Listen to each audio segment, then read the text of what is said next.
Hari Om. Let's start with a prayer. Om Samasta Jana Kalyani Niratam Karunamayam Namami Chinmayam Devam Sadgurum Brahma Vidvaram Vasudeva Sutam Devam Kamsachanura Mardanam Devaki Paramanandam Krishnam Vande Jagadgurum Tvameva Mata cha Pita Tvameva Tvameva Bandhusya Sakha Tvameva Tvameva Vidya Dravidam Tvameva Tvameva Sarvam Mamadeva Deva Tvameva Sarvam Gurudeva Deva. Hari Om. We are looking at the world is nothing but Brahman. So the whole universe, because I am and the world, and I am experiencing the world. I came as though into the world, and I have a date of birth, and one day I will kick the bucket, and that is what essentially, as Gurudev says, from birth to death is only dash there, because I am dashing towards it.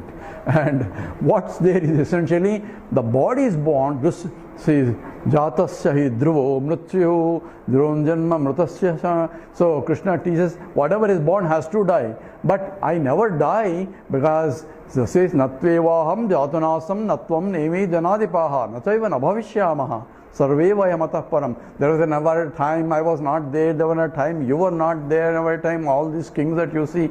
All that his teaching started because Arjuna was crying where there is no reason for him to cry. Asocyan anvasochatvam and panditaha na anusochanti. So if you are wise people, you don't see. Why? Looking at, say, I am pure existent consciousness, and that has to be understood. So even in the form of the world, it's only me.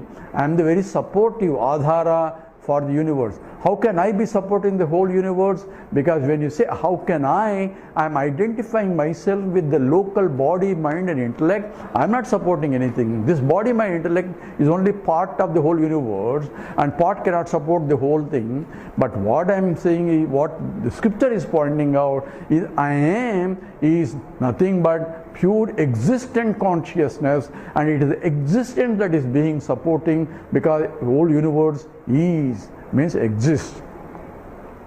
And that's what is being analyzed using now as an example of the mud and the pot. Pot is nothing but mud only, and it's only the rupa, a form for a form of the clay. In that form you call it as a pot, but what is there is only the mud only, clay only. So we take now sloka 231, which is further explained by the same example. Kenapi mrudbinnataya swarupam gatasya sandarsayitum na shakyate ato gataha kalpita eva mohat nudeva satyam paramartha rupam. Kenapi mrudbinnataya swarupam gatasya sandaritum na shakyate ato gataha kalpita eva mohat nudeva satyam paramartha rupam.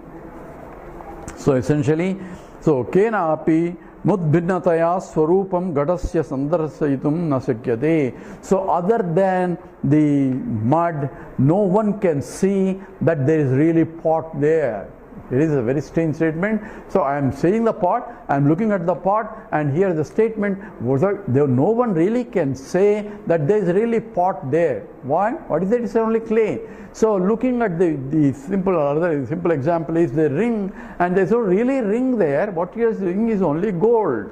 So yes, this is a gold, but it's a ring. Ring is only for a form, you are calling it a ring, but there is no substantive ring there. It's only gold. Substantive is gold. If a ring weighs 5 grams, it's not the weight of the ring, it is the weight of the gold. So it is the gold that is really what it is there, and no one can say there is a ring substance there. Ring is only an attributive concept of that particular form of a gold only, with all the attributes, and those attributes do not even belong to the gold. So the ID, OD, the ellipticity, all that they are talking about of the ring, a ring is too loose, ring is too tight, all that is only attributive aspect of the ring and has nothing to do with the gold. because gold has nothing to do with too tight, too small, too big and all that. It is pure gold. So the properties that are associated with the ring are superficial properties, and that's called rupa. And you call, because of these attributes, you call it a name. That's called a nama. You give a name to distinguish another rupa. Why? Because another rupa is a bigger one. It's called it a bangle, and you call this. Why they call this gold as a ring bangle and this gold as a ring? Even though all are gold, all right. From the gold point, there is no difference. But from the point of akara, that is essentially that which is taking a form, that's swarupam or rupam, that is, rupam is the property itself, we have to distinguish. Otherwise, because where I have to use a ring as a ring, and where I have to use a bangle as a bangle, and where I have to use a necklace as a necklace, there is no confusion in the utility. Utility belongs to this superficial attributive content, which are essentially the nama rupa. And it says ghatasya sandaretum na sakyate. So looking at the pot, and I want to say where exactly the pot material here.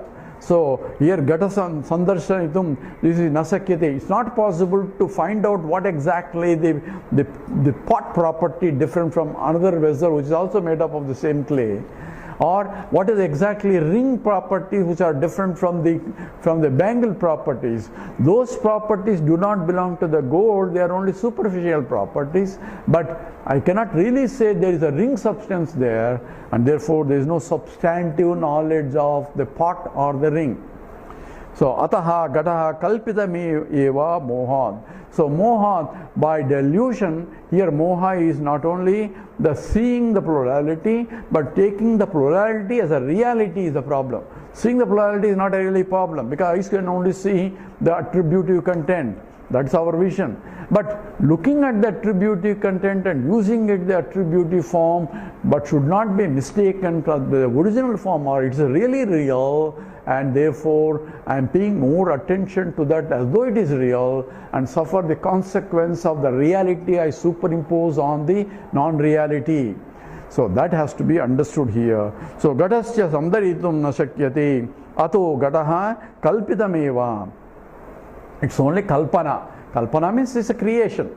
Here it's an artificial creation, because it is not really real creation, because still gold remaining as a gold only, it's only creation in the form of a ring. So goldsmith is only taking the gold and shaping in that form for you to use it as a ring.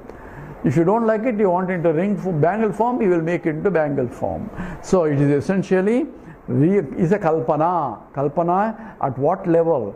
Kalpana at the level of Ishvara, and kalpana at the level of jiva has to be separated. We are talking about the kalpana at the Ishvara level, but the jiva kalpana comes into picture when I take the Ishvara kalpana as a real, absolutely real.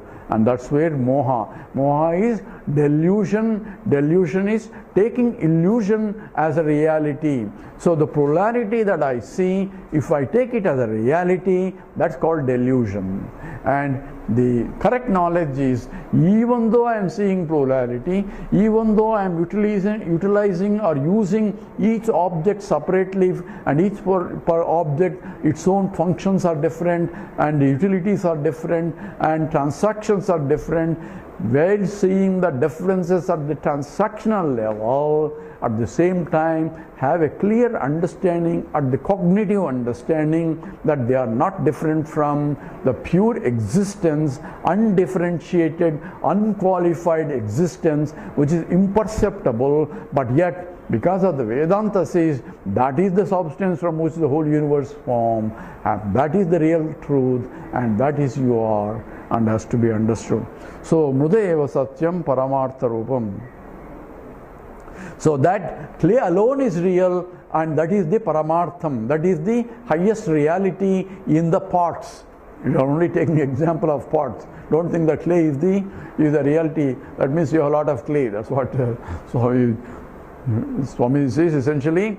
So a clay mind only thinks everything is clay. So here Mudeva Sat, in this example, application for, because this is a teaching from the Chandogya, from a father is giving example to a student, to his son's student, the Swetaketu, beta, this is what it is. So he gives the three examples. One example is the taking clay, and that's being illustrated here in the Viveka Chudamani.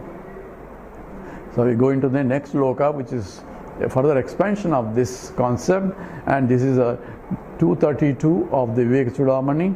Sadbrahma karyam sakalam sadeva sanmatra metatu nato nyatasti astiti yo vakti tadasya mohat vinirgato nidravat pravilvaha.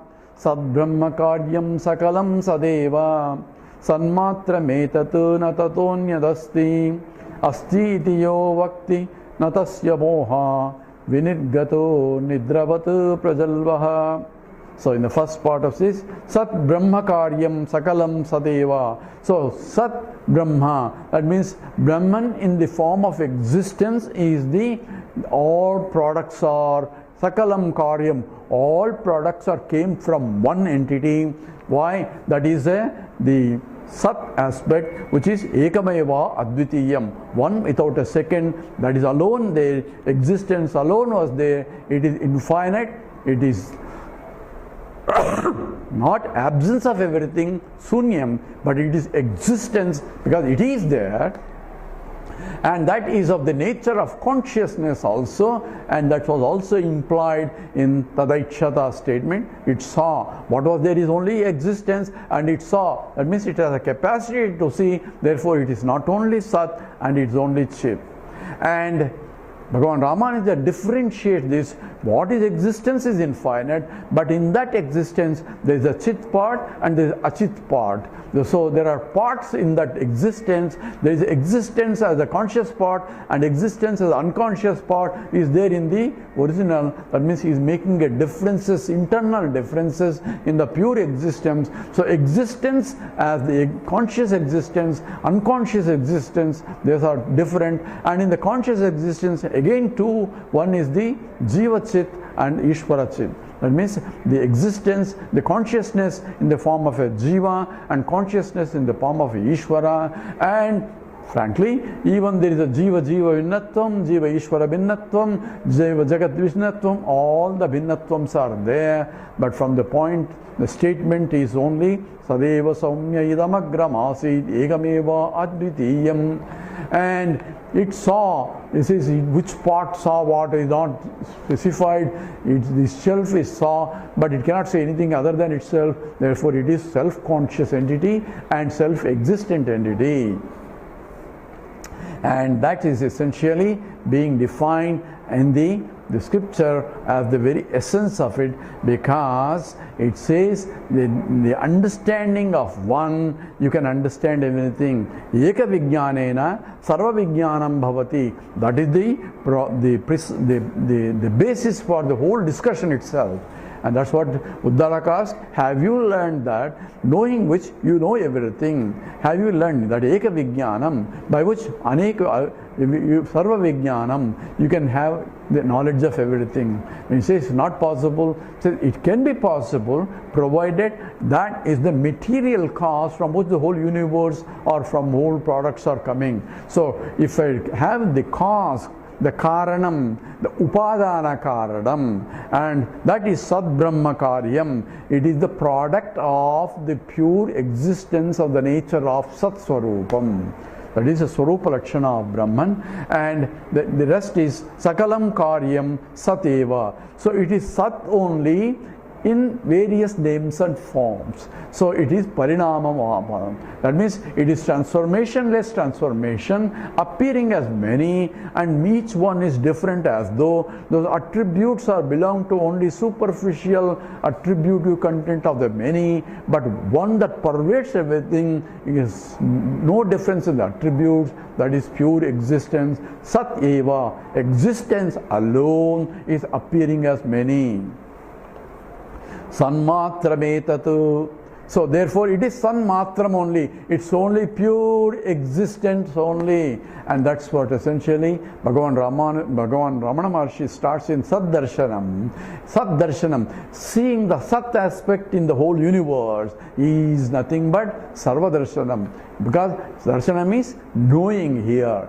So I cannot really Sat, because the understanding that Sat Darshanam is understanding that pure existence is the essence of the whole universe itself, that is me and the whole universe, and that's called Sat Darshanam. And Sat Pratyayah Kinnu Vihaya Santam Hrudyeshu Chinta Rahito Hrudakyaha Katam Smaramah Tamamiyamekam Tasya Smutis Tatra Dudhaiva Nishta.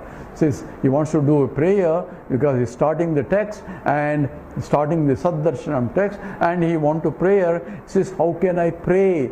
Because very understanding itself is a prayer. Because understanding there is nothing but other than Sat, and that itself is Sat Pratyaya Kinnu Vihaya Santam. So Santam Vihaya Sat Pratyaya Kinnu Bhavet. That means how can there be a without the principle of existence, how can anything exist, including the prayer also? So that itself became a prayer. So it is called the Vastu Nirdesha prayer. So is where I am talking about the truth itself is the expression of prayer there. So Sad Brahma Karyam Sakalam Sadeva Sanmatra Metatu Natataha Anyadasti. Therefore there is nothing other than that. Neha Nanasti Kinchana. What the scripture says, Iha, here, na iha, neha, nana asti. There is no difference of any kind. Using the world, seeing the world, Iha, saying that here, right now, as you are looking at it, looking at the plurality and still declaring that there is nothing here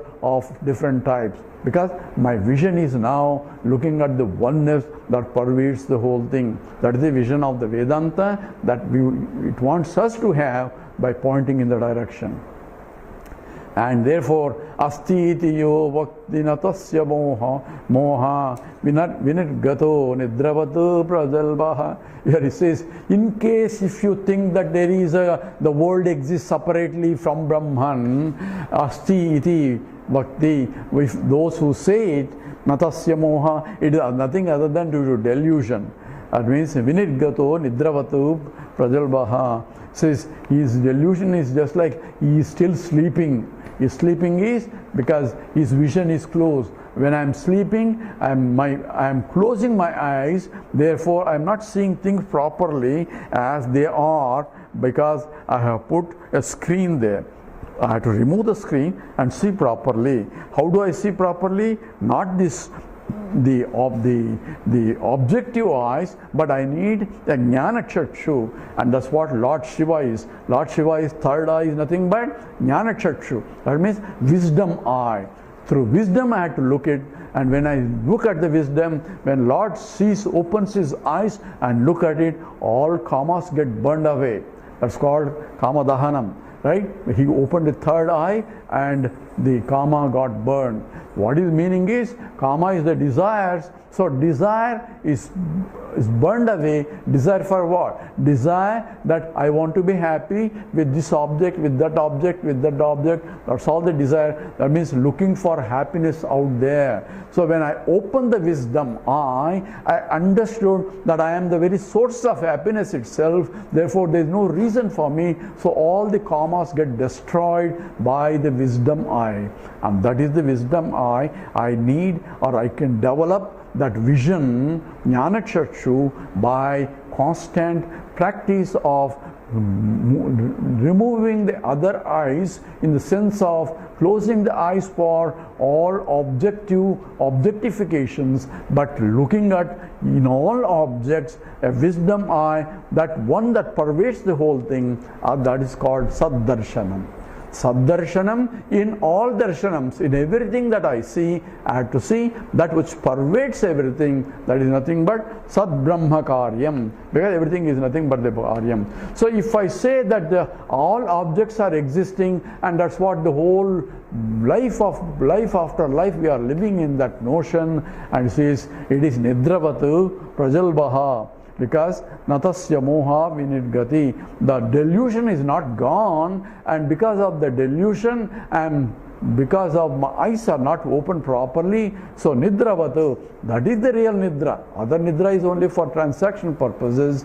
I am sleepy even when I am awake, and that is the nidra. And prajalvaha, that is only talking, sleepwalk, talking in that sense, not understanding what is the reality, and that's the whole problem is. Therefore, what is there is develop a proper vision, and in the proper vision I have to see oneness that pervades everything, because that is what the Vedanta is saying. So this becomes a sadhana, means I had to practice this. Says that not that I had to close my eyes for a meditation.